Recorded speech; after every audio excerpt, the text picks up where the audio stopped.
make sure you have access to the folder I put in Slack. You have Premiere, and we will be doing video editing tonight. So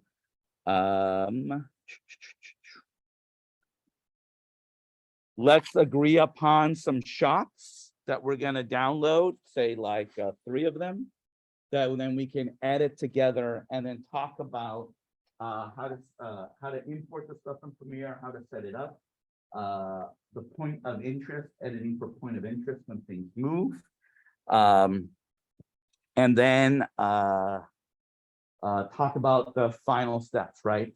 As we wait for him, oh, here he is. Tonight, I want us to spend time to give updates on our projects, but I want to dedicate some time to this. And then we also need to think about the title for the project, right? So that was the big thing there. Hello, sir. Howdy. How you doing, man? I'm good. Good to see you. You too. All right. So, did you get access to the folders? I got access to the main one with the videos. I don't think I got access to the other one. Okay. I can tweet that. I think I sent it to you on Slack, and you're added to our private channel, so you can join that channel as well, and you can see the link there. But what I'm hoping you can do is kind of walk us through. Let's pick 3 clips. Yeah. And then you set up the house. We follow along. Then we Okay. edit some scenes together. Something perhaps with point of interest to illustrate that. Sure. And then we talk about it and all that good stuff. I love it. I love it. Feels like yesterday, man. That's good. It's probably been a minute since you've edited in 360. It has. So. I'm glad you recognize that. Yeah. I gave an intro. This is good. I always need I gave the intro and showed some KTLA footage that you did. Oh, cool. Okay. You recently left Santa Cruz, and tell us where you are now. Yeah, so I'm at iNewsSource now in San Diego. It's a local investigative news nonprofit that's focusing on investigative news for San Diego, not necessarily a local brand in San Diego, exporting the news across the nation, which is cool. I'm now a product manager. So I've made fully the shift into thinking about how we can better use journalism to create better user experiences across the site, right? And across different products, emerging platforms, 360 video. It's something that I've always done organically, but never done in a discrete formal role. So really excited about that. And obviously, if anybody has questions about product design, product engineering, any of that kind of stuff, like, let me know. I'm happy to share. Have I had you talk to my 323 class, my product class? I have an alum panel. I don't think so either. I was just kind of putting the list together. I'll hit you up if that happens. If okay, I'm still putting the details together. But thank you for agreeing to join us. You do it whenever you can. Always. And I'm springing on like, hey, by the way, do a lecture on step by step. But if you need time to like set up, that's cool. I know Zoom and Premiere sometimes fight. Yeah. Yeah. But Gio was our lead editor producer for the Salton Sea project. That was our first really big project where we spent spring break in Palm Spring, or half a spring break in Palm Spring. That led to our first big award and got more and more people to play and partner with us. We filmed a ton of stuff there, and it was just whittling it down. And some people, you know, we're a class of, what is it, 7 of us, 8 counting me. That was a class of 28 students. So we had 7 chapters. Some were more reliable than others in finishing the projects. And so Gio graciously let me nag him to produce the projects as he was training people for like soccer endurance over the summer, like a whole bunch of stuff. Yeah. But it was Yeah. well worth it, man. We won the awards and it elevated our projects for sure. So what do you want to do? Do you want to give general tips? Do you want to Yeah. let's start with that? Yeah, that sounds good. Okay, so I guess I can see a few of you here. Some of you. Just show of hands, how many people have already started editing in 360 and familiar with it? Okay, that's good. No, I came at the right time. So, yeah, so 360 video editing, just kind of a broad overview, right? It's a completely different way of thinking about how we transition clip to clip. What are we trying to convey to the audience? When we edit in 2D, we're trying to focus on the most, eye-catching part of an image, and we can choose to go. We can zoom in, we can zoom out, we can do wide shot. It's just like a typical camera. With 360 video, it's completely different, because now we've given the viewer complete autonomy over what they can look at. And that's going to completely change the way we edit, because now we're editing, trying to anticipate where someone's going to look and what someone's going to watch, versus telling them what to watch. Completely different way of thinking. It can be challenging at times, but it can also be really liberating in some ways too, because now the focus is really on how do I tell a good story versus how do I make all these cool little tricks with 2D edits to overcompensate maybe for the lack of good storytelling.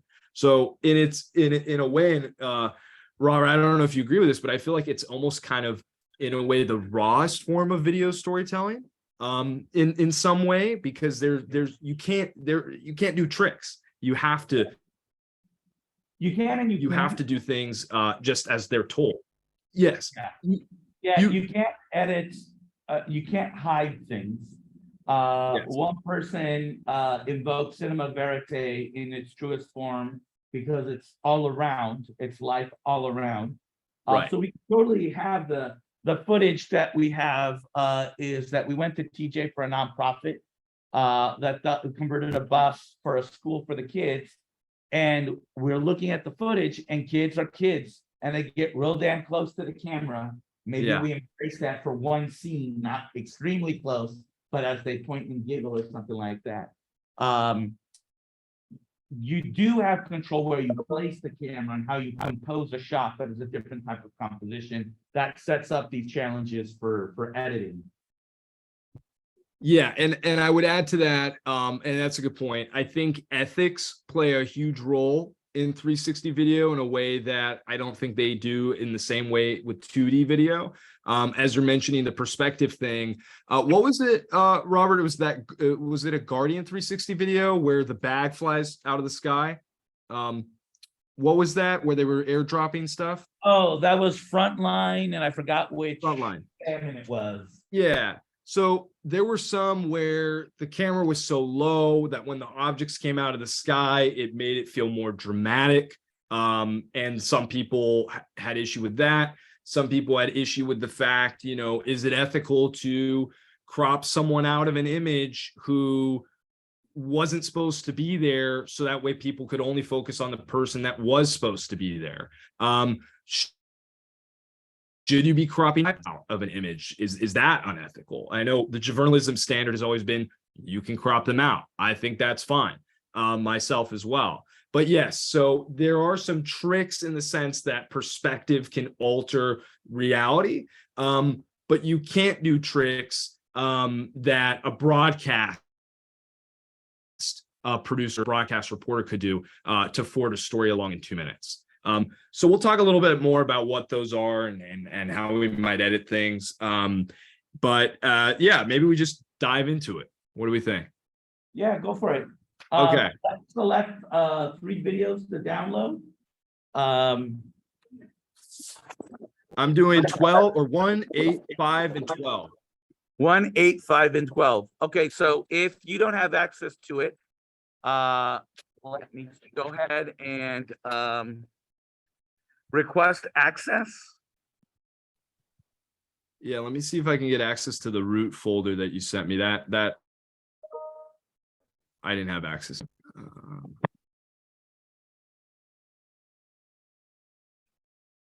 Looking. Will.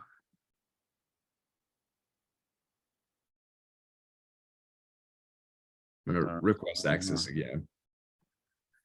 Okay.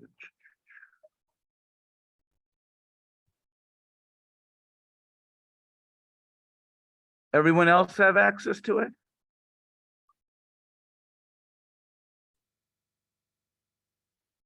You have to make sure you There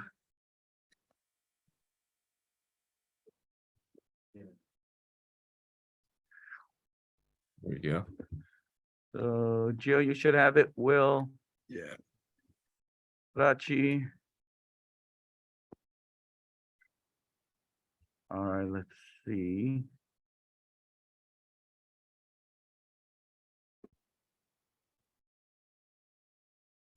There is another way of doing it.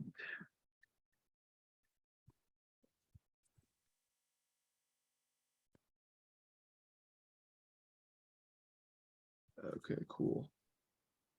We're gonna download all the some of the photos Hang now. on, give me your email. What is that? V. Oh, ZHU.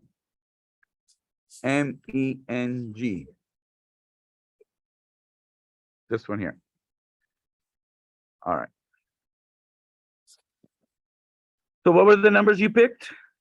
I picked 1, 8, 1, 5, 8, and 12. 1, 5, 8, and 12. I'll put that in. Videos 1, 5, 8, 12. And this is just random. I had there's no particular. Yeah. What is your email? My email?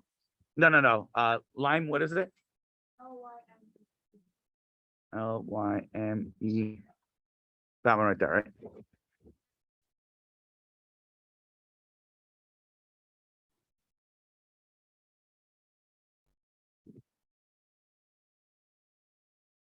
Whose Gmail is that? Okay, you have access already now? Okay, I'll drop on that one. Okay. Cool. Everyone downloading 1, 5, 8, and 12.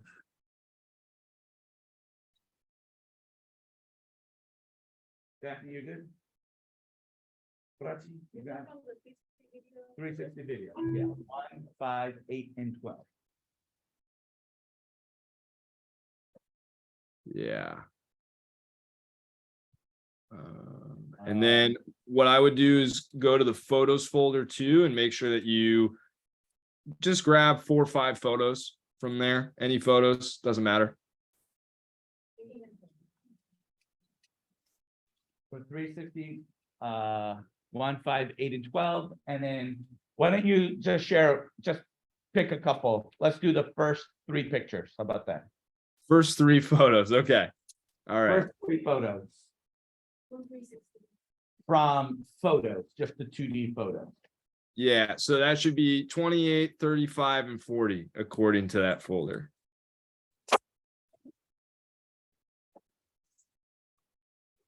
So photos. Wait, what?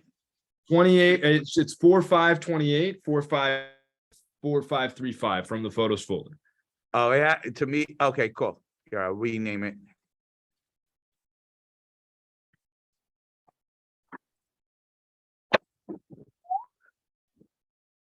$28, $35, $40. Yes. Let me put that in Slack.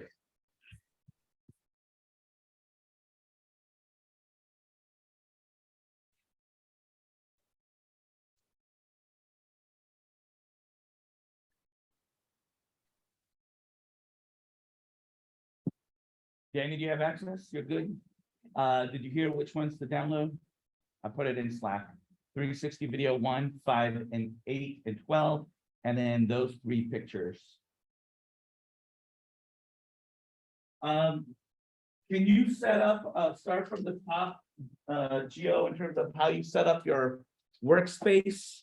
We had an issue, recently about that, and I figured you can answer. I'm gonna turn off the light here, so. Sure. Okay. So you want me to be like as if Premiere was off and I was starting a new project? Yes, please. You want? Okay.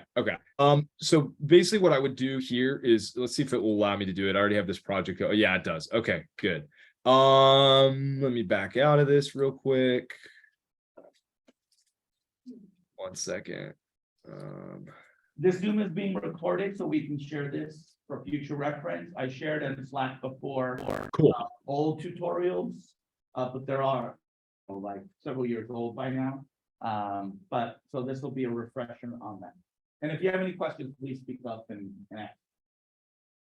Okay, yeah. So first off, we'll start with just saying that if any questions come up throughout the editing process from now up until the project, please feel free to reach out to me. I'll always be a resource. Journalism meant a lot to me when I was at USC. It still means a lot to me. I help in any way that I can. So know that you can do that and it's not invasive at all. So just starting with that. In terms of Premiere, you may have noticed that the most recent Premiere update changed the internet.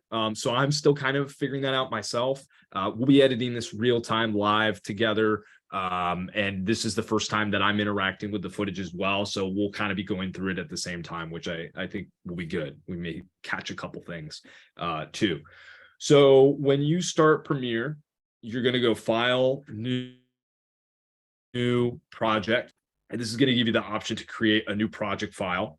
In doing so, the new Premiere format has this weird kind of like sidebar on the side, which basically just tells Premiere where you want to import the first footage into your project, where that exists, and where you'd like your project to exist.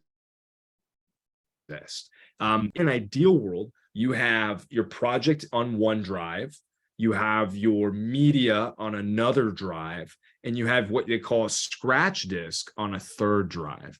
And the reason being is it's a lot for a hard drive or a solid state drive to be able to process that much data going back and forth in between the edit. So it can slow down the process a little bit.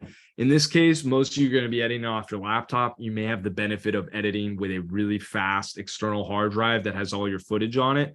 If that's the case, I'd say keep them in 2 discrete drives. I think that will help. But if not a big deal. Most modern computers can handle it. And just by a show of hands, how many people here are editing with a Mac? Okay, so pretty much everybody. So that's good and bad. We'll talk about that later, but I'm editing right now off a Mac too, so the appearance should be very similar. So again, we would call the project whatever we want to call it. I really recommend getting a standard naming convention for everything that you do. It will really help you in the process. One thing that happened during my year, which I think really kind of made us rethink how we should be archiving footage, was we had every group had a different naming convention. In the end, we wanted to bring all that footage together. It got really hard to track stuff. So I like to have version numbers. I like to name things with the shot that it was, just like you did with the rendered footage, which I think is really helpful. So the more that you can name things that make them searchable, it's going to pay dividends later on in the edit. So take that time up front. I want to echo that. The more organized you are with your files, the easier it is to handle. When you export, one student last semester, every time they exported it, it was the date and time. So day, hour, minutes of when it was exported.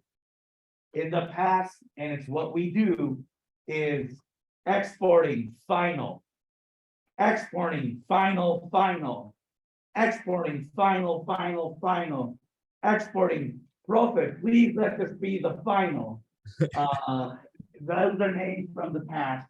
And you want to keep your stuff organized, because when you export it once, there's going to be stuff. We always find stuff. We always make a small tweak, a typo or something like that. I want you to keep your files into next semester. And then you can delete the program files as long as I have the high res version of the published file that we put out there. We run the risk of losing some things, but journalistically, we publish. We're not going Yep. back and republishing stuff, but we want to be thoughtful about it. Yeah, exactly. Okay, so we've done that. We're selecting the project location. We have the project name. And now we're just going to go and click over to the edit tab. Okay, so the reason why I've done that is I've already set up the project, so I'm not actually creating a new one here. But normally you would do what I just did, and then there would be a button that says open, create, start, and you'd click that, and you'd get to this screen. So I added some clips in here already, but just for demonstration purposes, I guess. I think this question I asked was how many people had used Premiere, and one person raised their hand, right? So, editing in 360. How many people have just used Premiere in general for anything? Okay, and of the people, so everybody's raising their hand. Of the people that raise their hand, everybody, how many people feel pretty confident in their editing skills using Premiere? Okay, so about half. That's good. So we're going to focus first on this top box here on the upper left. This is how I've arranged the screen and the boxes. My favorite way of doing it. Everybody has a different Premiere setup. There was someone in my named Cameron Kwan who had a very weird Premiere setup that made no sense to anybody but him, but it really worked well for him. So I don't want to tell you something like this is the way it should be done. You ultimately need to create one that works for you based on the workflow that you want. But I'll just show you what I've done, and you can decide to copy that or not. So in Premiere, you can take any one of these frames here and move them around across the screens, right? So if I don't like the effects panel being in the upper left corner, I can just hold that and drag it. I need to click the three dots here though. So let me try that again. Well, that's not working. See, I'm telling you, the new Premiere interface is doing some weird stuff, but I've just updated for me today, and I was like, oh God, what do I got to do different? Yeah, and so I'm like I said, we're kind of like learning this real time together. But normally, what you'd be able to do, and this could be just a bug, I'm not sure, is I would be able to click on a panel here, click it, and drag it to another part of the screen, and that would allow me to snap it into a different window. You will want to do that eventually with your setup so that you can customize it. But it doesn't appear that it's working right now. I can undock the panel, but that's not going to really help me too much. It might, but I don't want to do that and mess something up. We can kind of try to do that towards the end and go from there. But for now, I have it set up where I have the project window first, so I can see all my media. I have the source window after that allows me edits before I bring it into the project if I want, right? So I can do in and out points, which we'll talk about. I then follow that with the effects panel. This is where we'll get all the VR effects that we'll need for the video. Then the effects controls, so I can manipulate those effects, and the audio clip mixer. You probably won't need to use this very often. I'll explain why, because you can do a lot of the audio leveling, which is what you would probably be focused on actually in the timeline itself. But that's how I have it set up. The rest here are kind of unnecessary metadata, all this stuff. You're not going to get into logging video. I mean, you might like doing that. It's might be necessary. So we have that. Now on the next box over to the right is the program monitor. This is where you will actually see the clip that you're editing in the timeline. So I will show you what that kind of looks like in just a second when we drag clips in. I then have the essential graphics panel on the right side. This is going to be pretty unnecessary for most of the work that you're doing with a 360 video. There may be a couple times where you will use this. I just keep it here because I do a lot more in Premiere than just 360 video editing, especially these days. So that just kind of hangs out on the left, but I can minimize that, or on the right, I should say. But yeah, it's there. I then have all little selector tools on the bottom left side of the screen. I kind of like them having them out of the way so they're not taking up too much screen real estate. I follow that with the audio levels in the middle of the screen. Some people prefer them up and down vertically. I prefer them horizontally. They take up less real estate that way. And then I have the timeline hanging out on the bottom of the screen here.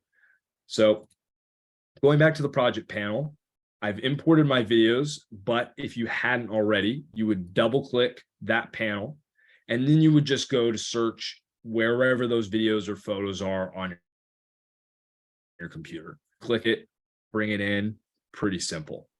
So I'm going to go ahead and delete that one since we're not going to be working with that particular photo here. Once I've done this, there are a few different ways that you can then bring the video into your timeline. Some people, if they haven't already put video on their timeline, prefer to just drag and bring it down like this, right?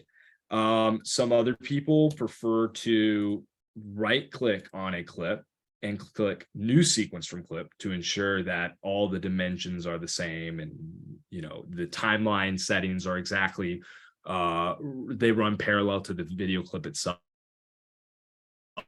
It's up to you. Would say be very cautious about creating a timeline with one kind of video and then bringing in other types of video into that timeline and hoping that they stitch together well or fit together well. I say this because it's probably not a problem anymore for you all, but at one point we were editing with different cameras, multiple different cameras. And what would happen is one of the cameras would be a slightly different resolution size than another camera.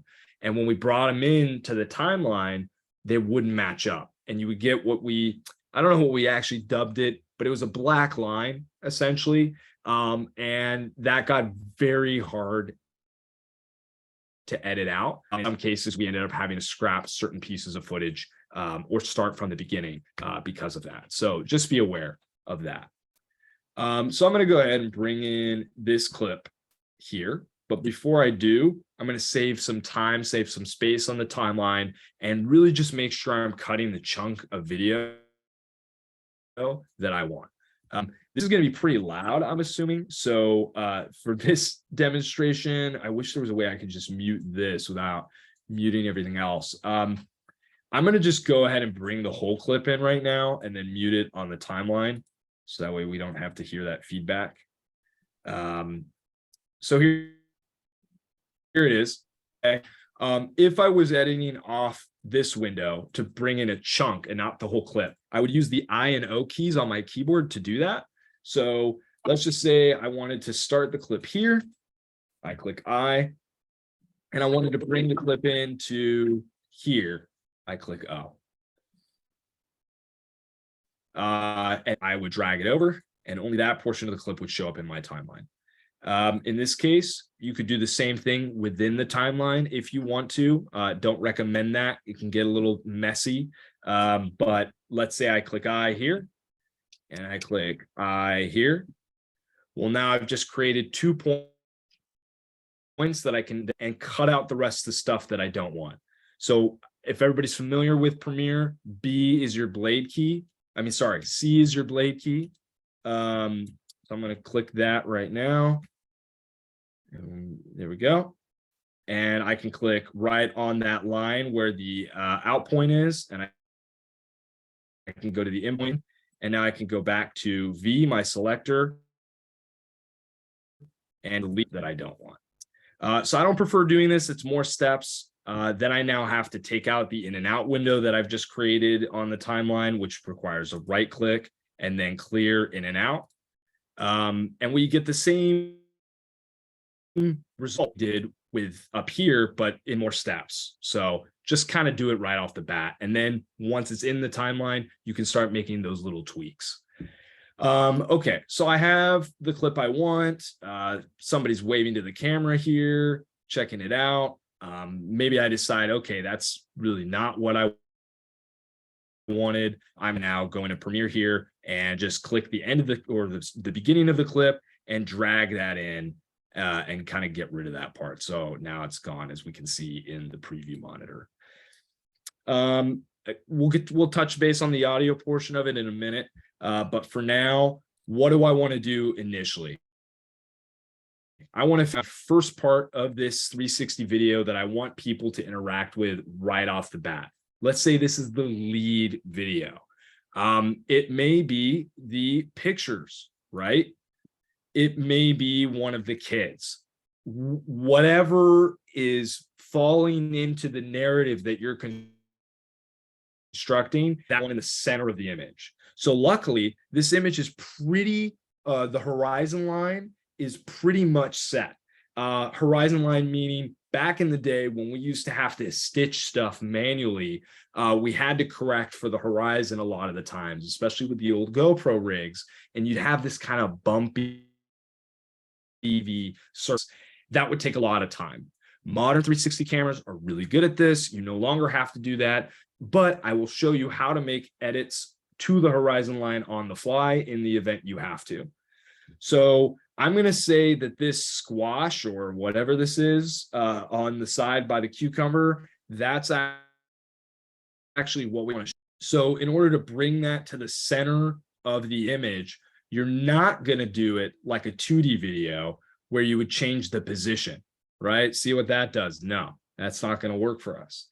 So in this case, we're going to need to apply a VR effect. So I'm going to go to the effects panel, type in VR, and you'll see come up here. The one that we're going to want right now is the rotate sphere effect. So I'm going to add that to the top of the video just by clicking, holding, and dragging it to the clip. I then will go to the effects controls panel, and you're going to now see the effects selector for that particular effect show up of the standard effects that I can apply, or standard adjustments I can apply. So in this case, I'm going to want to do a pan change, and you can see what that does.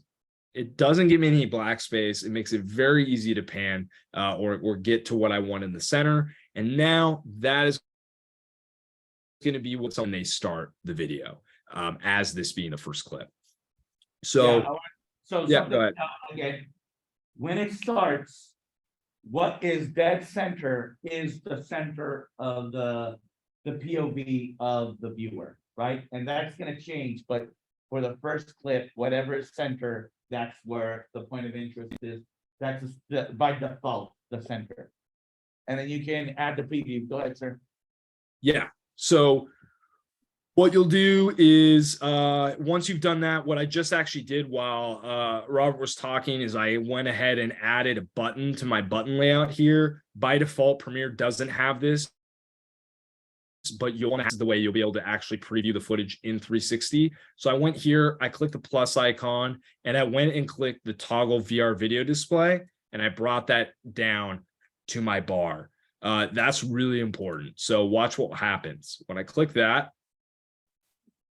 Oh, well, that's not good. When you click that, you're supposed to be able to see the video in 360. But I'm assuming. Say that again. You did it for a second. What it worked for a second? Yeah, no, when you were before while I was talking, I saw you click on it and it worked. Oh, really? Okay. Let's try this again. Okay.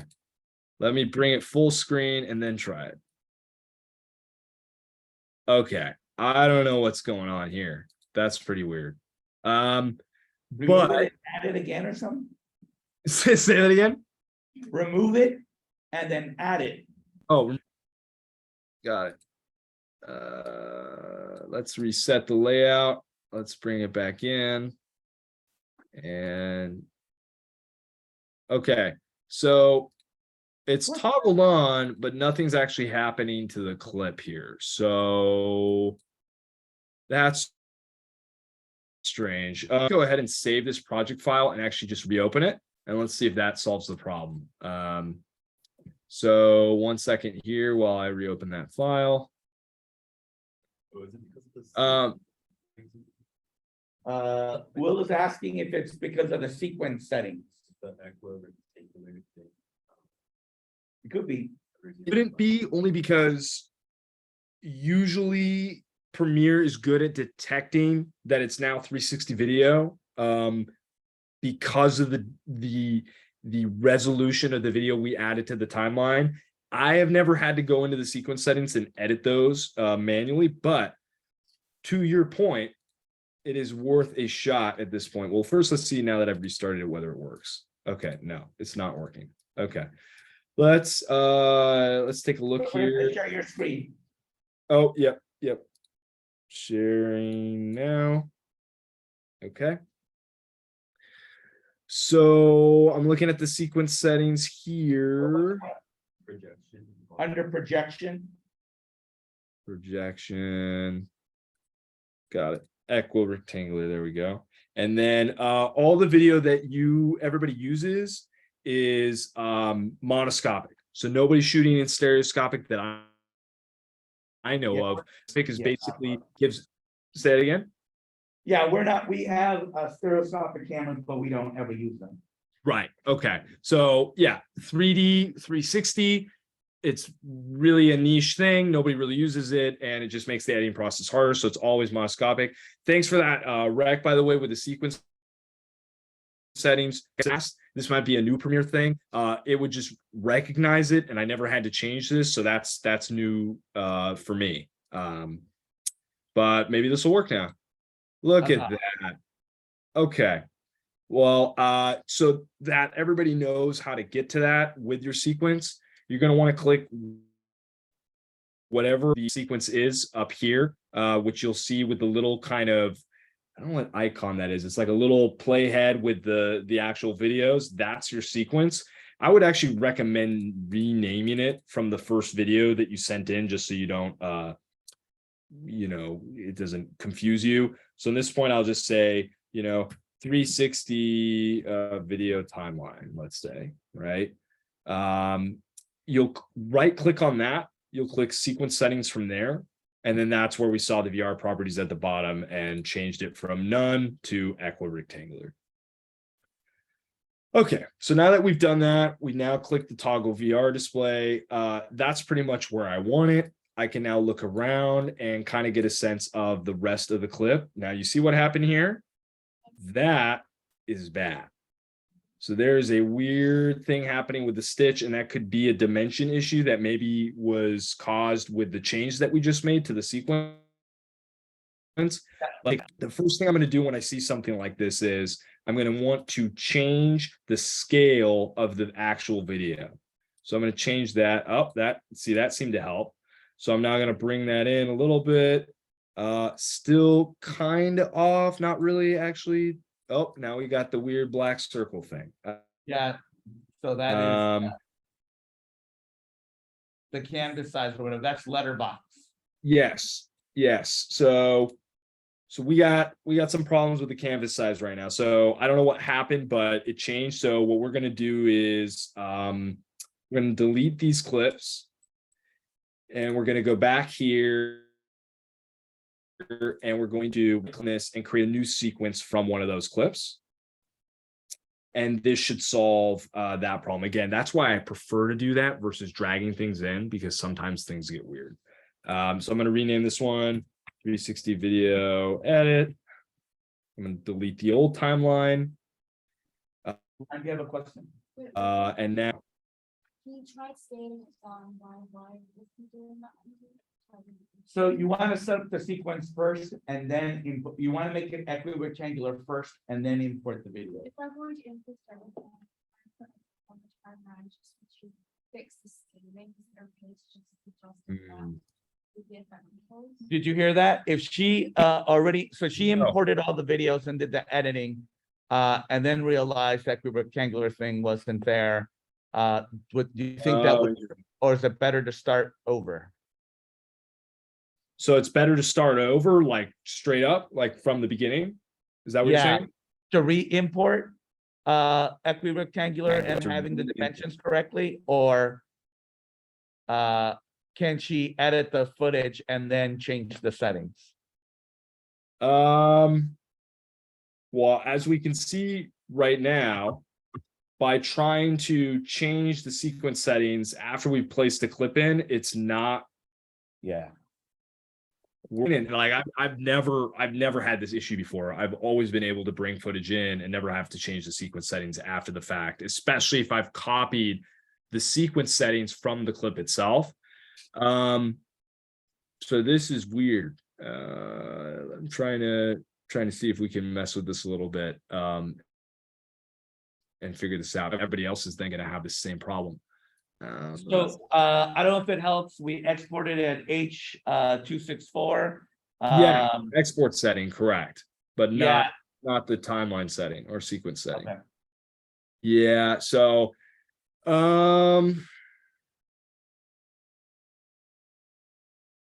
And so you guys have already been able to successfully export without any problems. this semester, we just did it. Last semester, no problems, but I think it just changed, the updated with Premiere, so I don't Yep. know. Yeah. So yeah, The frame size is 4096 by 2048. That was what we exported at 4K. yep. So I don't know if we do the sequence setting to match that.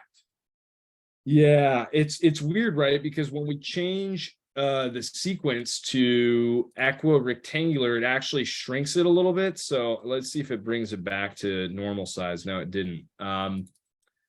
So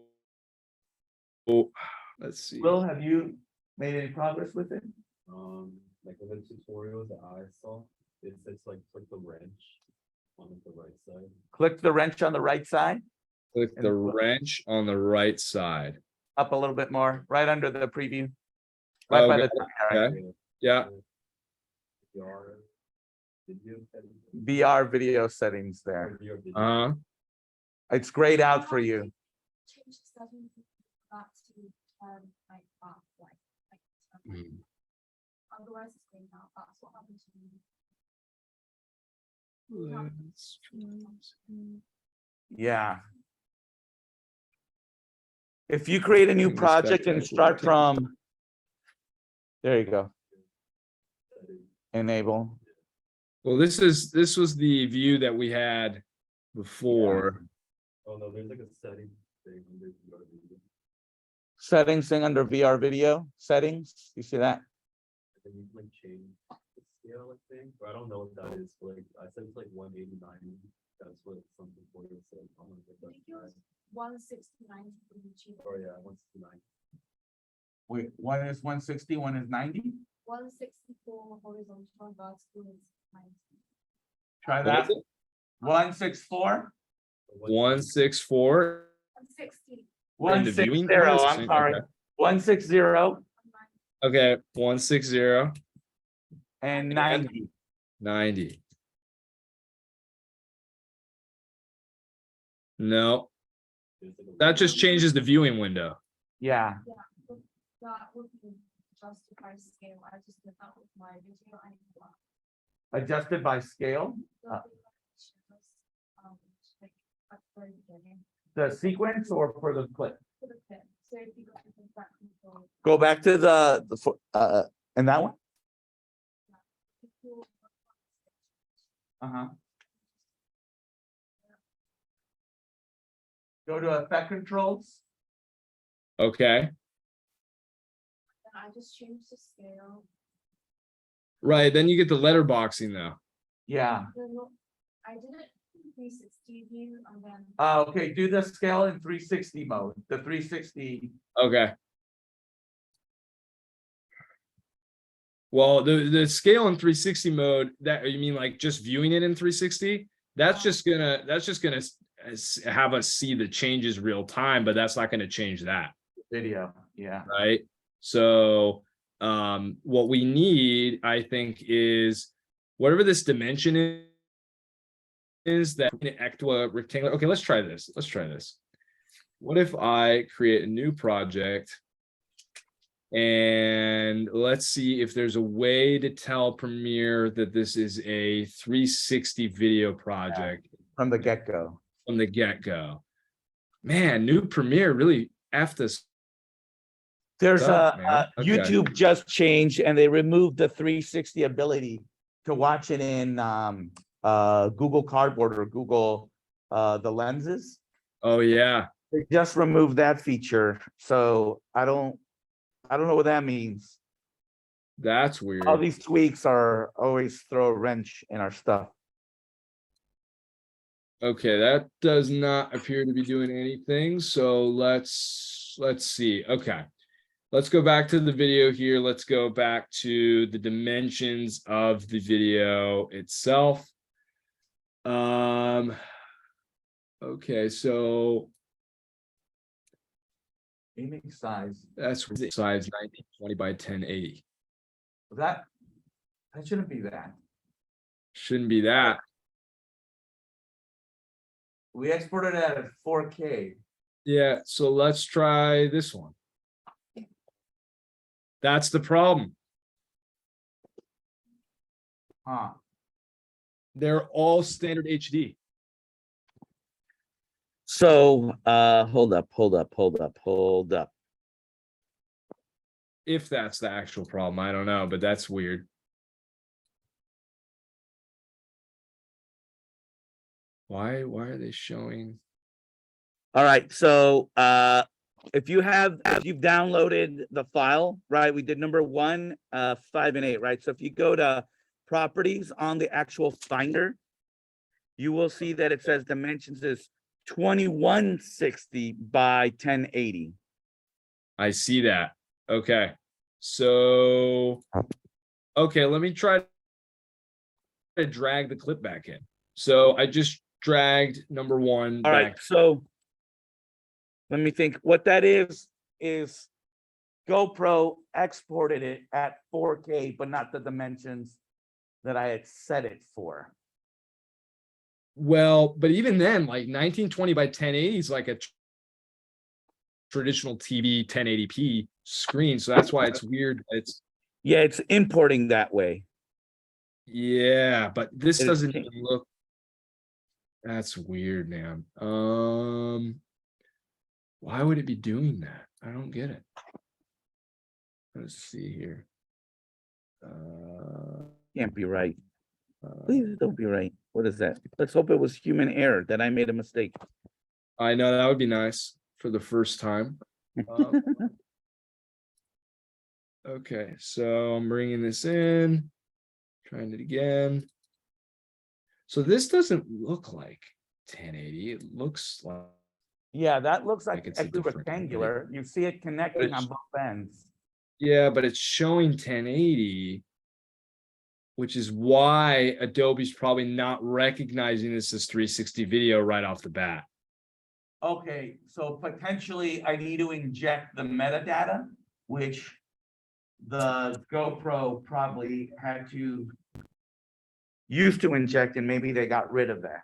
But even then, like I've done, so you know me as an Insta360 guy, and I Yeah. use Insta360 for years, and I never had to inject stuff in the footage. It just knew, given the dimensions of it, that it had to be 360 video. Yeah, but I mean, that's the only thing I can think of. Yeah. That doesn't make any sense, but let's just say that is the case. Let's see. Huh.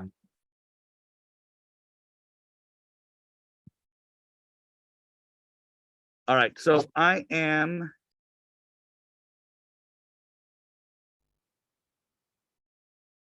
All right, I'm gonna drag a file into Slack called injected at the end.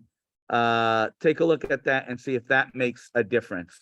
So there's software called the metadata injector. We used to back in the day have to do that stuff. Let me see how long it'll take.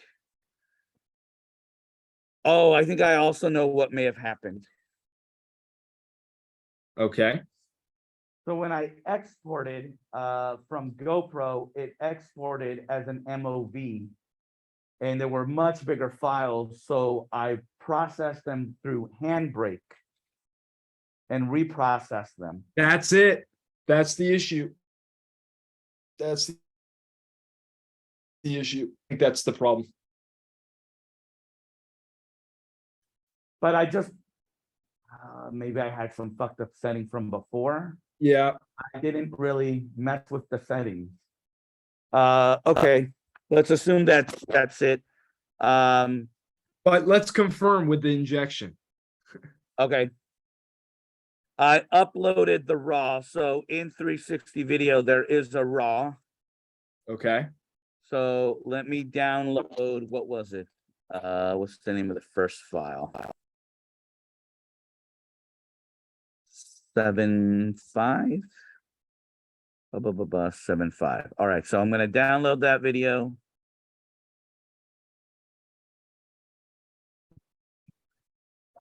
And in the meantime, I will see if I can come up with some backup footage Okay. from Salton Sea.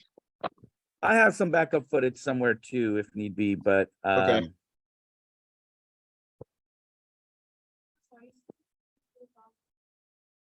No. What I think is the case is that when I exported it from GoPro, it exports it as an MOV. How did it export it for you? Yeah, I don't know why it exported as an MOV for me. Usually it's an MP4. And so then I took an extra step and reprocessed it in Handbrake to make the file smaller. And in that process, either A, when I exported it from GoPro initially, maybe my setting was wrong, or B, when I ran it through Handbrake, it got fucked up.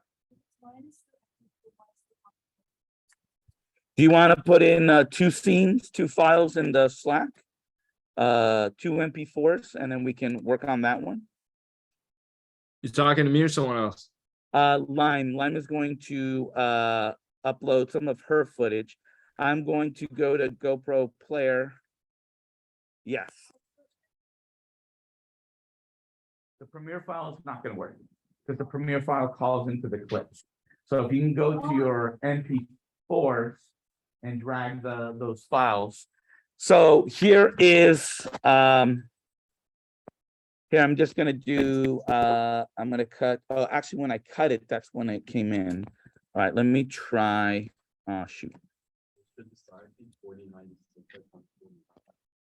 4096 by 2048 is the proportion. Right, that is the correct proportion. That is 4K. That's the standard thing there. You want to do that? Do you want to drop a couple scenes in there?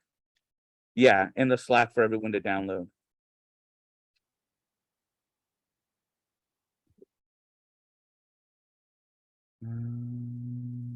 File size. Shoot.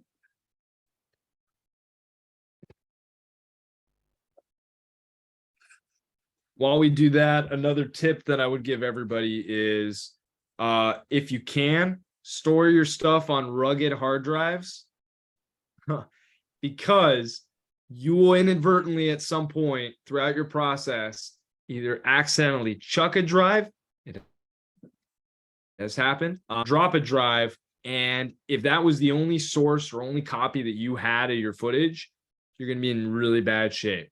In this case, everything's been uploaded. You guys, it seems like, have been doing a lot of Google Drive stuff, which is good. Obviously, that does compress the video a little bit, but in general, really recommend rugged drives just to really ensure that you have the best chance of your footage not being corrupted. Is that a brand? No, Lacey makes them, so everybody's probably seen this drive before. Hold on. I'm away from. Okay, no worries.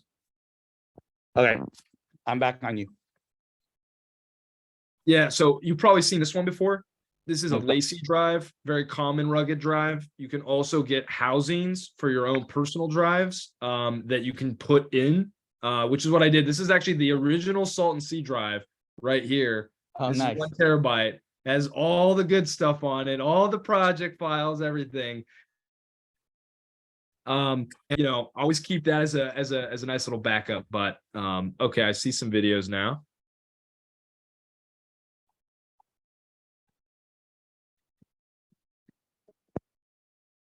William, you go by William or Will? Either one's fine. Okay. So something happened when I exported it originally, because it came out as MOVs, and I should have taken a moment to figure out why that was. That was a little weird for me. Maybe I used a different exporter. I don't know. But now when I export it, it's an MP4. Huh. Yeah, so fuck, I'll re-export everything. Shit. Okay. Good time. Good time. So Good. one of the highlights between Gio and I that you will remember, Yeah. we're working on the Salton Sea. All of a sudden, the footage was super slow motion, like we were high. It was 3 a.m, and we're like, "Are we fucked up? Are you serious?" And all we trying to do was laugh. It's like, what the fuck is happening? Tech hiccups happen all the time, especially in this class, because the technology changes, there's an update, something new happened. It just happens all the time. Hopefully, Line has saved her project and it's working. But often the solution for us is scrap and start over again, because it's just easier that way. Because sometimes you can get really into the weeds and tweak and change and all that stuff. So Yeah. all right, so I just Line- downloaded 2 files here. okay, Or I'm starting to download 2 files from Slack. okay, from I think from Lime. oh, from Line. Okay, so everyone download the 2 files from Line. Yeah, That let's is see if Slack. that works.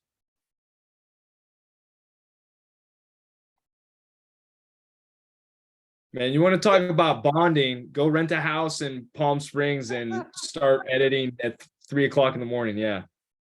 So that is the best part of this class. When we go on a trip together, it's just a different experience. And I know this semester didn't work out, and Z and Daphne, we got to know each other more as we went out there, and there's a different level of investment on the project when you're there, when you hear the kids, when they're telling you the stories, and you're having those moments.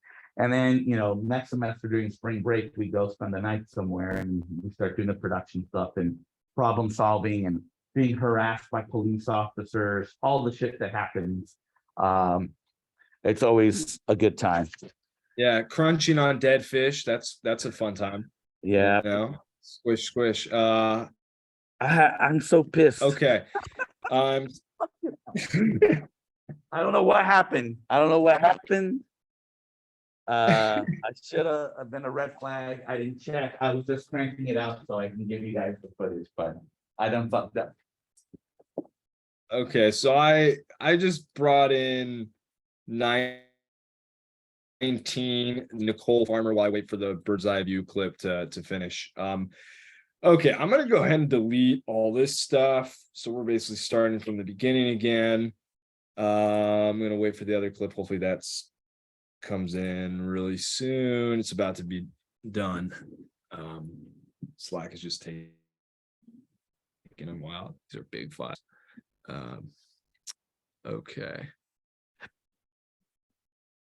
Also, just a side note, if you guys have bloopers or some funny stuff that happened during your clips, maybe you did something funny, you ran into a bush, whatever, keep that out. Because don't publish it, but keep it for yourself, because ultimately you're going to look back at this experience and every experience that you've had as a student. And I just know it's in the moment, you may think those stuff is trivial. It's like in the days of Snapchat, Instagram, TikTok, everything's so ephemeral. We just take everything, but keep those moments, because you're going to look back on them one day and really want to sit in that. And I don't know. Anyways, it's nice to be able to look back at some of those funny, dumb things that you thought you should just chuck. So anyway, with that, okay, I'm gonna go ahead and bring in this. Okay, now we have the 2 clips. Exciting stuff. So this seems to be working good. Let me look at the dimensions here.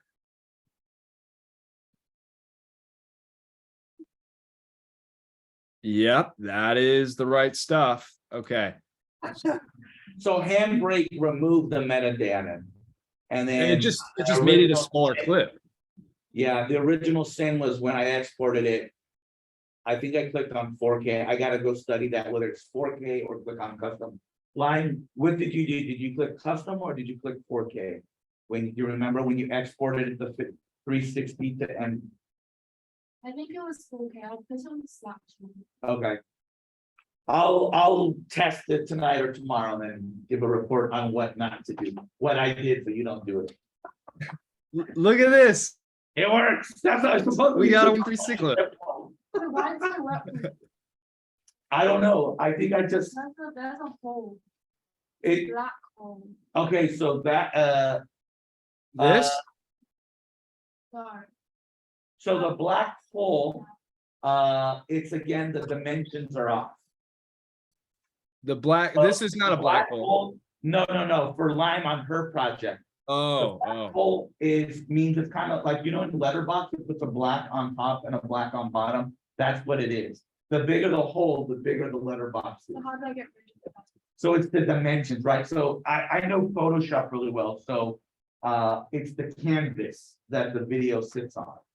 So you have extra canvas that is letting the video appear. So there's a button every semester. I always forget what it is, but it says all sequences match this thingamajig.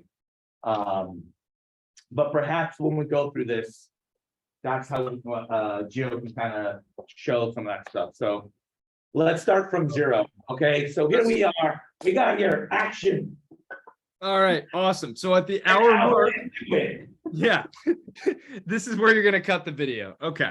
So, all right, we were in Premiere right now, our 2 videos that we just added to the project. We're now going to create a sequence based off one of those videos, which in a traditional way should automatically tell Adobe, hey, we're working with 360 video, and everything should be easy peasy from there. So I'm going to start with video up here. I'm going to right click it, click new sequence from clip.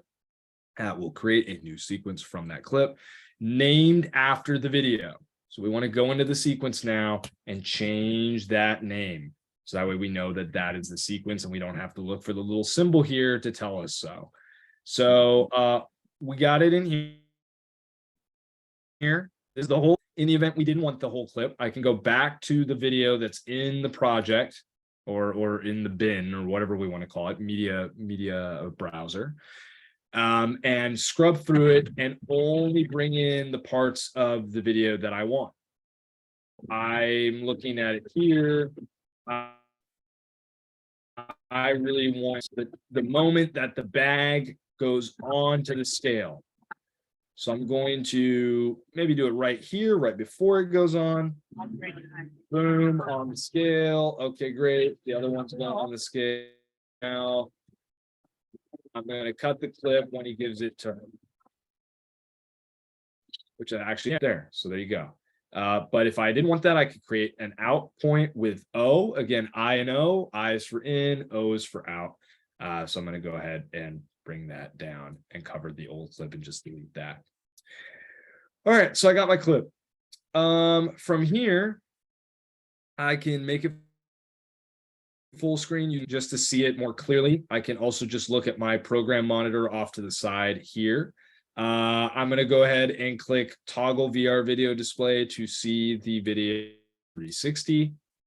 Everything looks good. The stitch lines look good. The only thing we have is a little bit of ghosting from the camera that can be corrected through Photoshop that we bring in. But honestly, we notice a lot of people do not actually look all the way at the bottom anyways. Yeah. So it's not really that big of a deal. So anyways, so what I did here, this is not part of the default, as I mentioned earlier. I click on the little button over to the right side here. That gives me a bunch of different buttons I can choose from. The toggle VR video display button is here. I just brought that in, added it to the toolbar, clicked OK, good to go. Okay, so now I'm going to go back to the effects panel here. going to type in VR, which I had already done, but again, type in VR, everything's going to come up, all the VR effects. I'm going to first start with rotate sphere, bring that over the clip. And I'm doing this because I want to see what part of the clip I want to be in the center of the screen. That's what people are going to see first. So going to the effects controls panel now, I can see that VR rotate sphere has been added, and I can have 3 different ways of manipulating the video. Panning is the only one that we're going to want to use for actually changing the point of reference. But we would use tilt and roll if the horizon line was off. As I mentioned earlier, old cameras, horizon lines were very hard. You had to manually do that. Now the accelerometers and geolocation of cameras have gotten so good that they can autocorrect for the horizon almost every time. You don't even really need a software to do that anymore. So right now I'm looking at it. Good. We will see if that actually holds up once we pan the video, but I'm deciding I want this to be the focal point, right? This exchange that's happening over by the scale. So I'm going to go ahead and pan the video till I get that in the center, and I'll verify my work by going into the VR viewer. That looks exactly where I want it. And the horizon line looks pretty good, but to verify, I will take this little icon below, which is a little kind of clock looking thing, and I will drag that. And what that basically does is it eliminates human error, because if I dragged it here, you'll notice the vertical degrees a little bit, right? I can't get it perfectly flat. It's just, you know, we as humans, we're not going to be perfectly on a horizon. So we want to let Adobe take care of that. So I'm going to go back here, 0, 0. I'm going to click this, and I'm now going to just move it. And I'm looking in the whole time, and everything looks pretty good. This looks a little tiny bit warped in the back, kind of like laid down a bit, but not too bad. And so I'm like, okay, this is, you know, pretty workable. So I'm going to bail out of that. And if I want to make any changes for the horizon at any point in the edit, I can. I don't have to do it at this stage. It's just something to know. So now what I'm going to do is I'm going to add some photos into this. We deleted the photos from earlier. I'm going to bring them back in. So give me a second here. Photos, bring the first 3. And here we go. Import those in. And the cool thing with photos, so before, one thing that Actually, Gio, before the photos, can you put in another 360 sequence so we can kind of talk about the Yes. point of interest? Let's do that. And then we'll augment if we put text, photos, graphics. 2D Sure. video. Okay, so now I'm going to go to this bird's eye view clip then, to Robert's point. And you're right, I was getting into the different ways that we can kind of dress up the video, but it is a good practice when you are creating that narrative, especially with your recordings of audio that you have, people telling you where you are, setting the scene, all of that. It's good to have narrative line completely mapped out in your timeline, usually using video as your first way of doing that before you start making those added edits, because that could change those edits over time, right? Especially if you make changes to the actual video itself. So keep that in mind. So totally right on that. Okay, so I'm going to take this. Let's say I want to start the clip when she opens this flap of some sort here. And now I'm gonna all on this one line. Huh? Did she walk around at all on this one? No. nothing. All right, we got what we got. Okay, so we're gonna go here. Maybe I wanted to go there, and whatever, and we'll just cut it out. And- Gio, do you have a rule of thumb of how long the shot should be held? Great question. So there's been a huge, well, I don't know if it's huge anymore. There was a huge debate my year of what constituted something that was too quick and what was too long. I am of the school of thought that I'd rather have a clip be too long than too short. And the way you augment that is by having compelling narratives, graphics, or text that you can add in to extend the life of your video. Keep in mind that if there's motion happening in a clip, you don't need to cut that off right away. Let people sit in the shot, explore the shot a little bit more. Again, this isn't 2D video. So a clip like this, if this was a main centerpiece clip, maybe she's actually saying things in the 360 video, leave it on till you need, use whatever you need.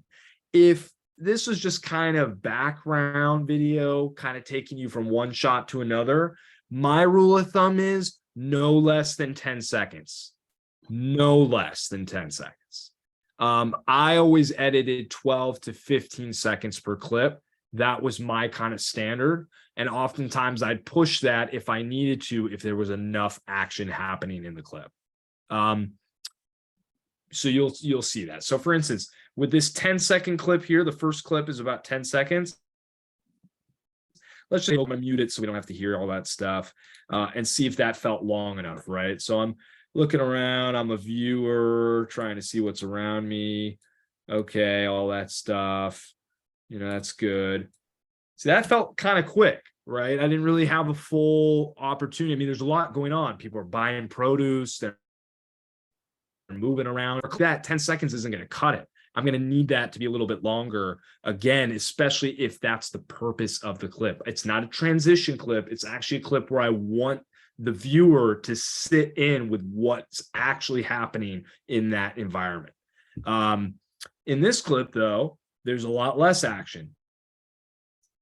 It's only at the table. So this actually may be long enough or too long. So let's do the same thing. We're playing it. I'm looking around. Okay. I'm observing the table. Interesting. A lot of food here. Okay. I'm looking back. Seeing outside. That seems good. Taking it all in. Okay. At this point now I'm starting to feel, okay, I get this scene now. Okay. Now I'm just going to watch her finish what she's doing.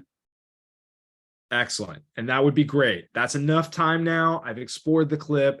I center back to where the action is happening, and that helps us, the editors, to be able to then use the next clip and bring it in and make it the exact same point of reference from wherever she is in the clip. I'll think about that right now. I'm going to X out of this. So let's just say that this was not the first clip, and this was actually the second or third one. And at that point, the point of reference actually was over here, right? So somebody was coming to the clip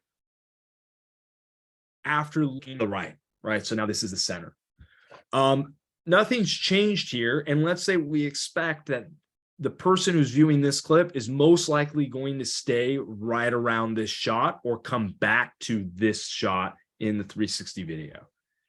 I'm now going to want to make sure that this clip, that same is now shifted to match the point of reference on the other clip, right? So not center, right? This isn't the first shot anymore. We're not editing center to center to center. We're editing based off of where the last point of reference was. Point So of interest. Yeah. So the previous scene hands the point of interest to the next scene. Sometimes it's lock center, but sometimes, like you film movement. And so we might start here and then follow the user over here. That is now the new point of interest. And so the next scene, it has changed here. And maybe they walk over here. Now this is the point of interest. And that's how it hands it off. So the previous scene, go back just to kind of illustrate it. The point of interest on the canvas is over here, right? Now we go to the next scene, and because the point of interest is where the guy is with the bag, and we want to hand off to the next scene, we need to rotate this to match the previous point of interest. And then we do like using the rotate stick. Correct. So that is the biggest mistake that folks forget. The point of interest can move, and it's dependent on the previous scene. And if you change the previous scene, it might have cascading effects for the scenes afterward. That's right. That's right. Okay, so I've added the VR rotate sphere to this clip now. I'm going to go to pan. pan the clip over. Let's see if I match it right. Little bit off.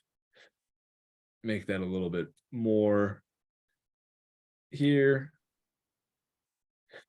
And now I'll go back into the VR mode and just verify that. Okay, so this is a case where it's actually fine because somebody could just look down, but you can see that the horizon here is on the top, right? It's not here. So we may actually want to tilt down the image a little bit. I'm not a fan of that because then you kind of lean forward. If someone looks behind, they'll be like leaning forward. So I think the user, if we frame it correctly, so you're gonna get a lot of notes from me of like It has to be framed correctly. it looks like this, it needs to be corrected, or it feels like this, it needs to be corrected.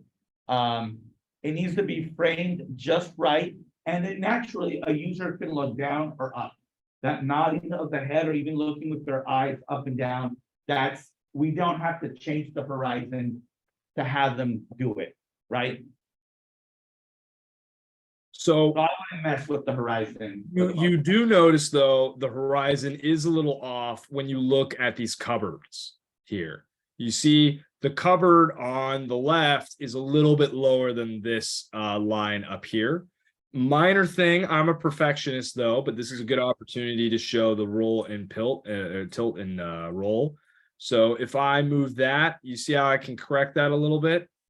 It's a little bit flat. That's the tripod being lopsided, the floor, the lathe, the camera, is just a little bit tilted. And yeah, if you can notice it and if you can fix it to make it better, straighter, flatter horizon, then go for it. Now you'll notice by doing that, I corrected this, but now I threw this off a little bit. So what you end up having to do is be very kind of back and forth with this, and it can get to a point where it drives you nuts. And you're kind of like, well, is this really worth it? Am I really changing anything that's adding value? It's so minuscule. I wouldn't mess with it too much. I just wanted to show that for a fact. But I agree with what Robert said. At the end of the day, again, we're not controlling what people should see other than the point of interest. People are going to move their head where they're going to move their head. And we shouldn't try to correct for that too much. Okay, so we have that. We have the two clips. We feel pretty good about them. Obviously, what we can do now with the audio is if we had our narration tracks already in place underneath, we could then use the audio as either background audio. I usually like to set it to -25, -30, depending on how much of that audio I want. And we can also use what I call, what everybody calls natural sound. And natural sound, nat pops, as we call them, broadcasts, I think is really important to bringing people into a scene. You do not want only narration all the time. You do want, when you can, some background audio or moments where the narrator isn't talking, so you can kind of get immersed in a different way. Video immersion is great. That's the core of the product here. But at the end of the day, we want as much immersion as we can. We can do that through photos. We can do that through text. We can all do that through. So, but before we get to any audio stuff beyond what I just said, let's talk about the photos and text, right? So this is a part, Robert knows this, most semesters, somebody royally F's something up with a text or photo, and it's all wonky and messed up, and nobody knows how to fix it because they did so many different manipulations to it. You basically have to start from scratch at that point and put everything back in. I'm going to save you some time. Hopefully you won't have to do that just by following a couple of these procedures. And there's one thing that you absolutely do not want to do, and we'll talk about that right now. So I'm going to bring this first photo in and drag it over this clip. And you'll notice this clip is actually a great clip to add photos. Why? Because there isn't a lot of noise happening here. This clip, not so much. People are moving around. The whole scene is being used. Not great, much better. So I'm going to go ahead and bring the clip here or the photo here, you can see it's a high res photo. It's going to take up the whole screen. We don't want that. Now, here is where things get tricky. Yeah. You are going to want to do this. Oh, I want to make the image smaller. So of course I'm going to go to effect controls and click scale and make it smaller, right? No, because when you do that and you click the toggle VR viewer, you're going to get this weird curved image. You don't want that. So actually what you're going to want to do is keep it at 100. Don't mess with it. Go to the effects panel and click VR plane to sphere. We're going to drag that over the image. Now you're looking at that and you're going, that doesn't look right. It doesn't on 2D, but no one's going to view it that way. We're going to click VR video display toggle again. Now we got a flat image, just like it's supposed to be viewed. Now at this point, you can adjust the scale based on how big you want the photo to be in the VR world. But you'll notice the scale that you're adjusting is below plane to sphere, not the primary scale change. If you change that in additional degrees, you will start to do some weird stuff with the image. That also is the case with text, which we'll talk about. Never change the scale from a 2D perspective. Always work within the VR effect. So I'm going to do that right now. And you see what I'm doing? It's not changing it's not warping the photo. It's just making it smaller or larger. And from here, not only can I change the scale, but I can also go to rotate projection and rotate source and change things here as well. Let's say I go to rotate projection and I want to tilt the photo a little bit to bring it higher up. I can do that. That looks fine. That looks like I'm looking at it like a big screen TV with a wall mount on the wall, right? It's still flat up against my point of view. I can also, and you see how it looks at me? As an example, put the picture over her. Let's say we want it above her. Okay, so I'm going to go ahead and bring it back here.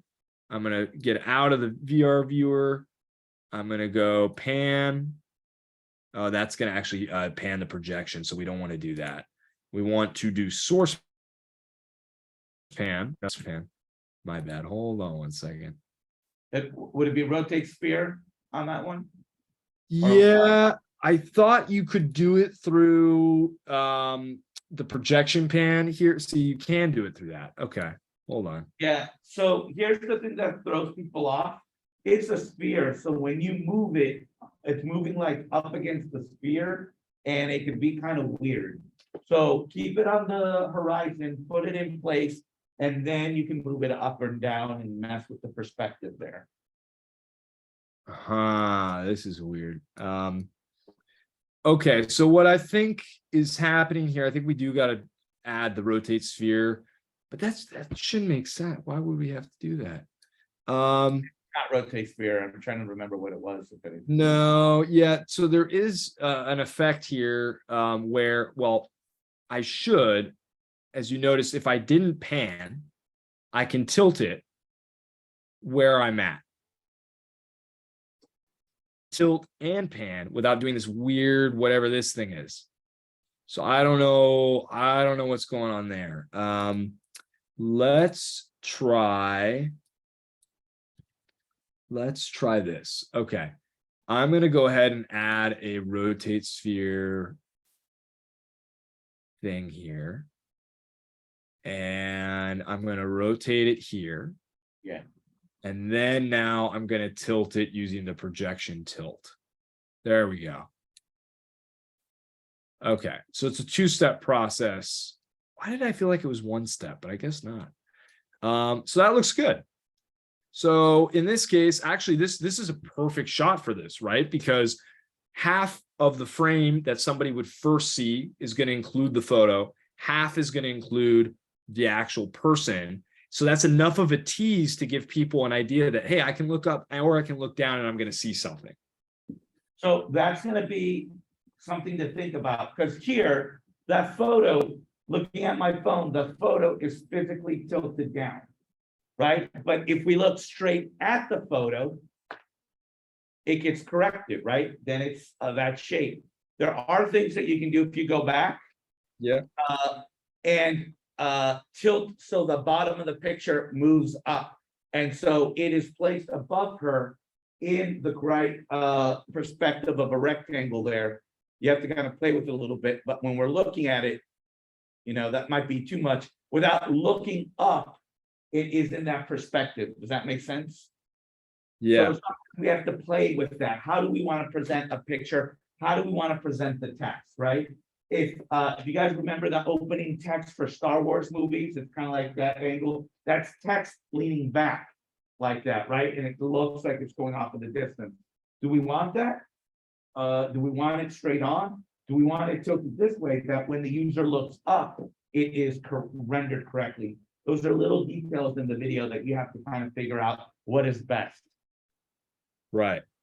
So we Hold on, quick question from line. Yeah. So Yep.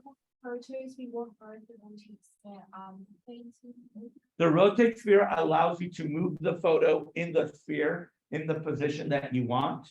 And Yes. then the rotation plane to sphere pre-distorts the rectangle that when it is projected in a spherical form will look like a straight line. I personally, we've never talked about this. I personally am not a fan of the feathered edges. no. I like straight edges, but the default is feathered, and I never say anything every semester. But personally, if we want to, that's more feathered. What is 0 on that? 0. This is 0. Yeah, That's how we so do it. I like that. We have done stuff where we put a white border, so it feels like as if like a photo album picture, that kind of effect. We've done that before. But that's something to think about. I don't know if we're going to be using a lot of pictures. We might with text. If the voiceover narration falls short, we can use some text to kind of add information that way. Maybe a locator map, a graphic of a locator map. We do that routinely to kind of let people know where you are as we start the story. So that might be things that we use to like add 2D elements to enhance the 360 video. One way of thinking about this is what we're doing is augmented reality within our video. That's something that a lot of people in the industry for 360 video don't do. I don't understand why. I think we enhance our video. There's augmented reality in 360 video. That's the way that I look at it. And you can unlock potential things.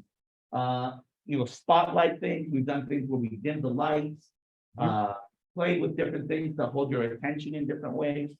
But yeah, that's what else, Joe? Do you want to talk about exporting, or is there other things you want to talk about?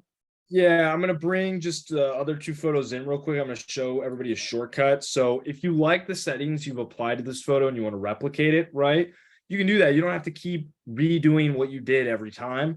I'm going to go to the photo that I already have been editing on the timeline. I'm going to right click that. I'm going to click copy. I'm going to go ahead and select the new 2 photos here, click paste attributes. And I'm going to make sure both of the VR effects are selected. And now I've pasted it, right? The settings that I applied to the first photo are now for the second photo. Now, let's just assume that I want all 3 photos to show at the same time, right? So I'm going to extend this over that portion of the clip. I'm going to stack the photos now. I'm sure they're all the same length. And now it's giving me a point where all I got to do is go into the effect controls and change my rotation, right? So maybe make that here and maybe make this one here. And when you start adding more photos, you need to be conscientious of the size and spacing and all that stuff. But just to show you guys, this is how you do it really easy, right? And these photos are a little too big at this point, but you get the gist. So, okay, so we did that. we can always talk more about audio weaving and narration weaving later on. Happy to do that another time. But for now, what we'll do is we'll click Command M, and that's going to prompt the media downloader or exporter. And this just allows us to choose the setting of the video that we want, right? Most of the time, it's going to be H.264.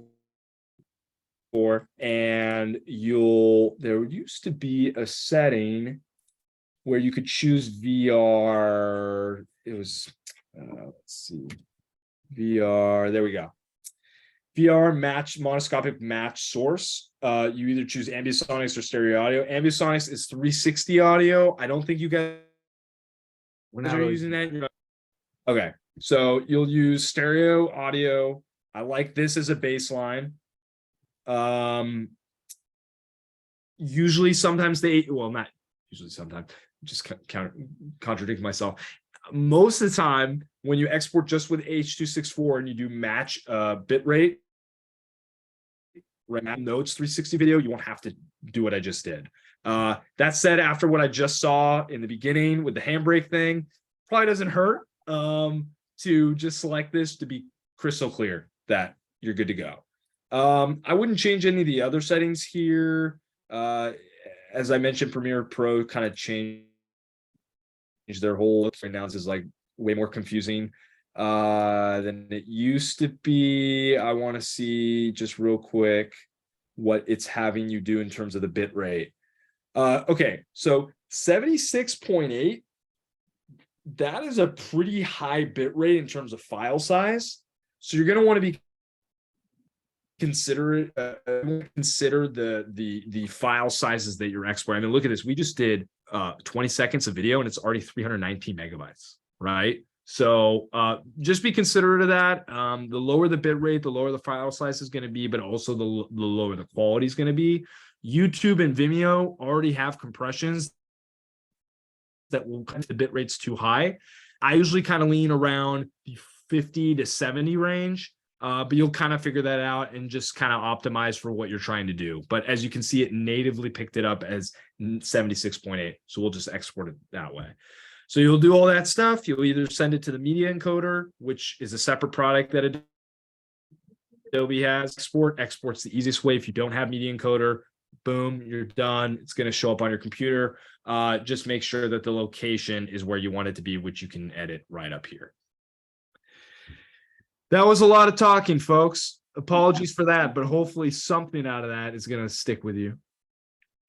There's one final step when we do 360 videos. We go back to the timeline and stuff. Yes. So we'll watch the edits. You'll edit them up.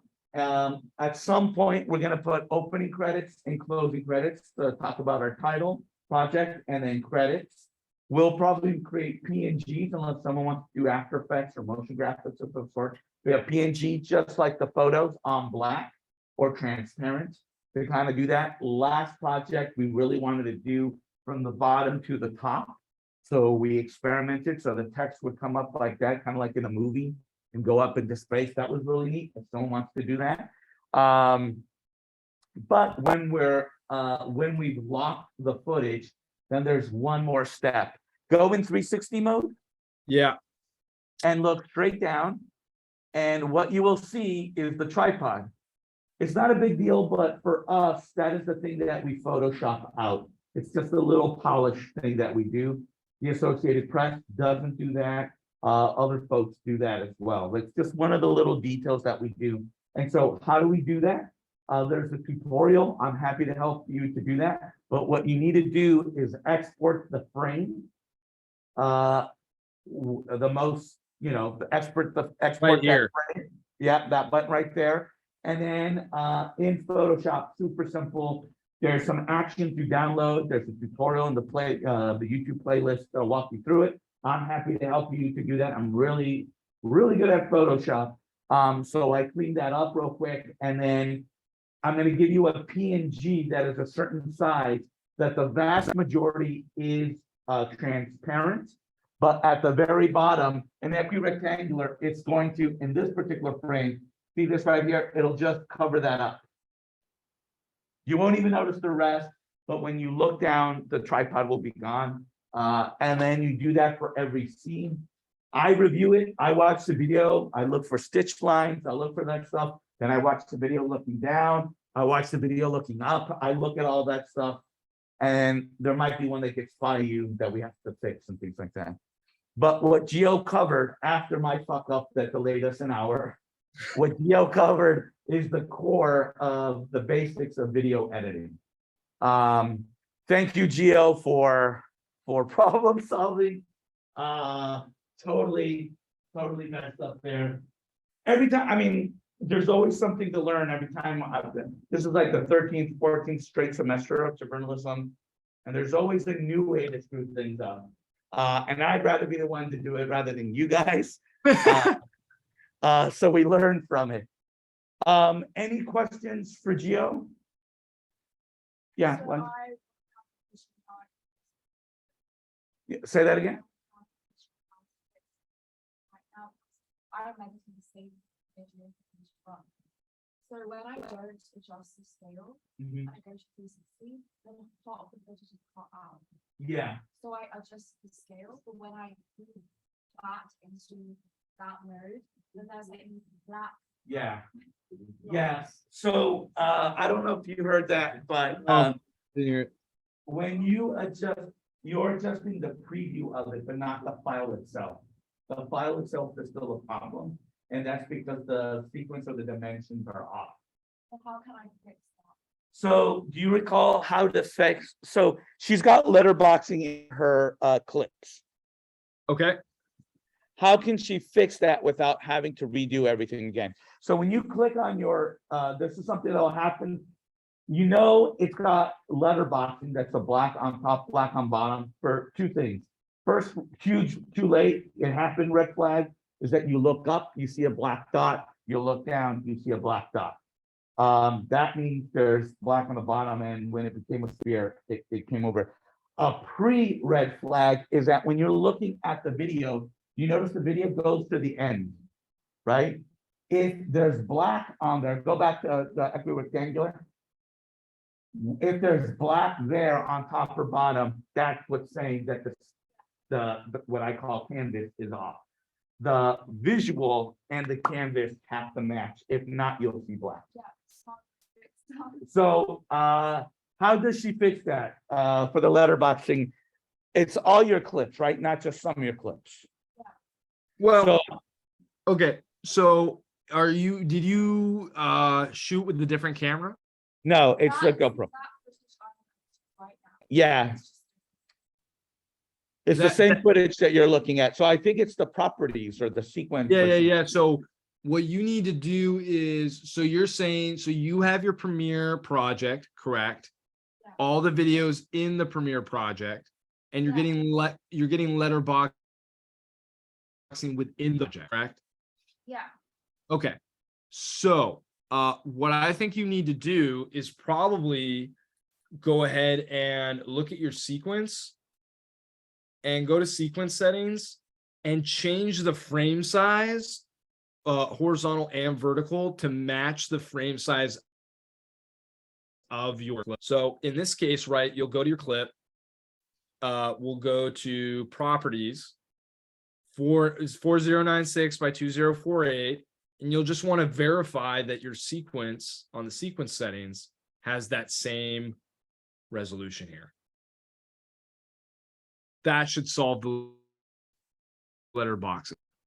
4096 by 2048. It's a 1:2, 2:1 ratio. I forgot the order of it. 2:1. That is 4K. That is the magic number. The GoPro camera does 5 point something K, which we could do, but it slows down on machines and we don't need to go that over the top. 4K is more than enough. You want to check line? See if that solves it? so how do I go to see that? How did she go to sequence settings one more time?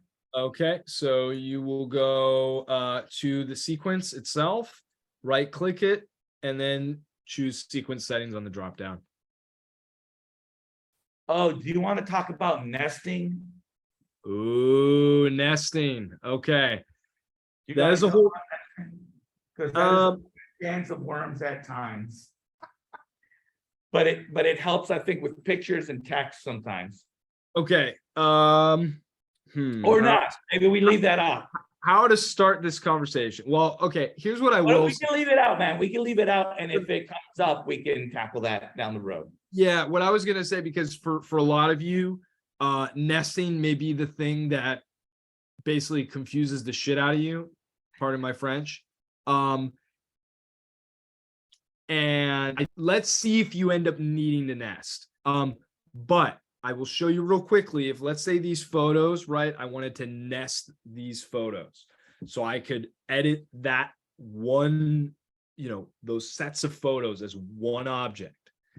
I can hold, I'm going to delete this text layer. By the way, text edits and photo edits are done the same way. So what I showed you with the photos, you would do with the text as well. So I'm just going to highlight these 3 photos. I'm going to right click. I'm going to click nest. Doing so will create a new sequence within a sequence. So we'll just keep it the same name. It turns it into 1 clip versus 3.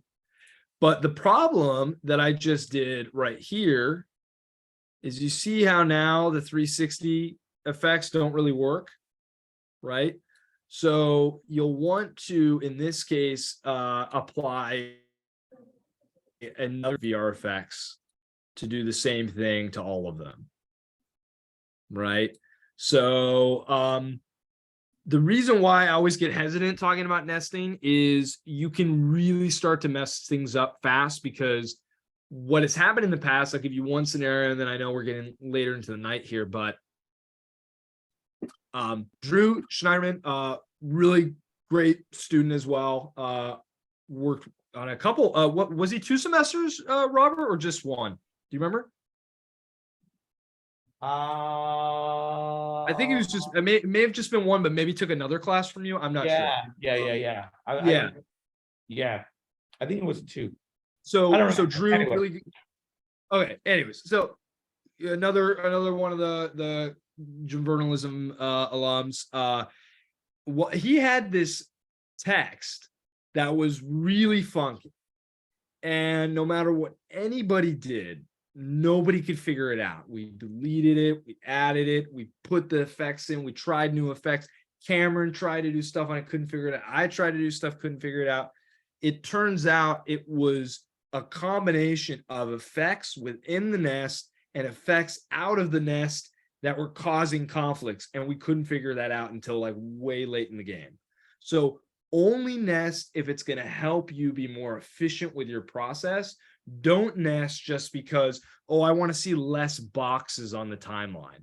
That's not a good reason to nest. You only want to nest to make the edits on all things together, whatever you're nesting, at once, versus having to individually do it, right? So anyways, nesting, that's a very short version.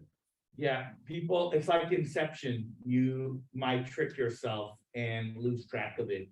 But sometimes you need to group it, nest it, so then you can put like a wall of photos opposed to, because sometimes there's some limitations on the perspectives and all this stuff, so we have to kind of problem solve how to work around it to get our ideal kind of literal perspective of a collection of images, right? Maybe we want a flat grid of 9 pictures opposed to 9 pictures that are following the sphere shape, stuff like that.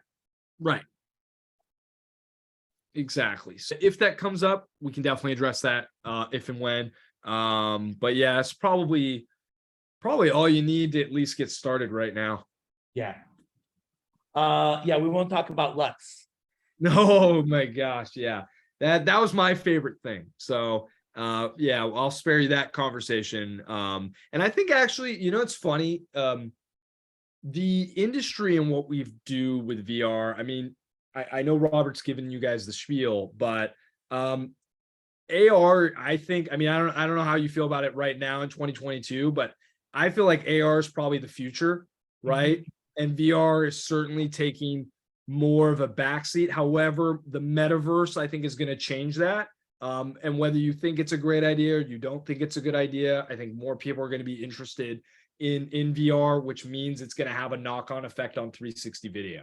So I think that is a positive thing. And I think hopefully that will lead to a new CNN VR team again, and New York Times doing daily VR videos, which they used to do and they don't because of the way the industry's gone. I was trying to make a point and I forget what I was making a point on. Anyways, it might come back to me, but the point is, you know, you're going to have a lot of opportunities to do a lot of different stuff with 360 video. And if you want to make a career out of this, it's great.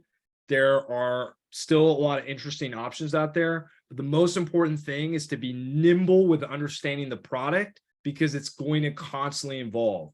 The way we did 360 video 4 years ago is different than the way we do it now.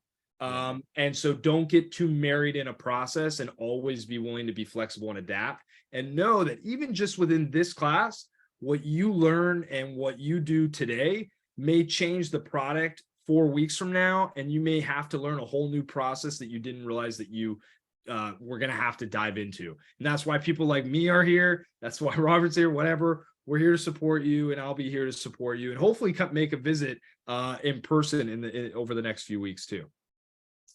Yeah, you're welcome to join us for usability testing. It will be on the 15th, the week after the election. So yeah, I'll let you know, and I'll post it in Slack. Awesome. Okay. And thanks for bearing with me, guys. It's a long day. That's my fault, man. That's totally my fault for fucking up for an hour. Gio, thank you for giving your time, a lot more than we originally planned because of my screw up. But thank you, sir, for that. You bet. Thank you. I will let you go, and I'll stop recording too. And I have to edit. I'll edit the video or something, or at least put a marker there that people can jump ahead to it. Yeah. He's on Slack and he's really responsive. We can text him. We can Slack him. Wonderful guy. Thank you, sir. Always. See you guys later. Okay. All right. Bye.